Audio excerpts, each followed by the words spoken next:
If and when you're tempted to speak about someone else's fault, speak of yours first. Whatever fault you've identified in a person, probably goes to show that the fault is also present in yourself.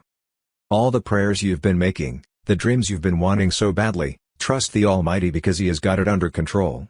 He is going to ensure that things fall into place. He is going to make things happen that you could never have done on your own.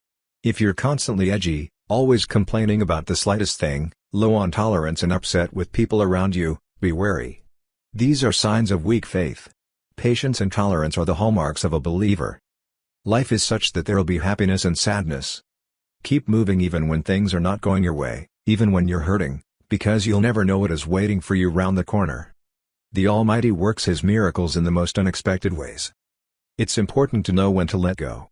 Sometimes things, situations or people don't serve any meaningful purpose anymore. It's the Almighty's way of telling you it's time for the next phase. Read the signs and move on. Remember, when the sun is out, many will claim to be your friend and want to be a part of your life. But the minute thunderstorms occur, check out who actually remains by your side. There won't be many, but they are your true friends.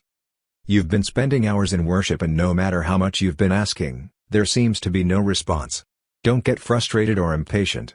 The wait, the pain and the struggle will be worth it when the Almighty grants you ease. It will come. Don't dismiss those with special needs as worthless. The Almighty made them that way for a reason. They're just different. It doesn't mean they are worthless. Be kind to them. Help them. Go out of your way to appreciate them. Make them feel special. It's easy to keep hanging on to the past and feel self-pity for what has happened. That's a waste of time and energy. Start moving forward. Leave the baggage behind. Believe in yourself and trust the Almighty to make things happen. We are all facing some kind of difficulties. But stand firm in faith, knowing that the Almighty will turn things around. Perhaps not today or tomorrow, but it will happen. Your trial won't last. It will come to pass.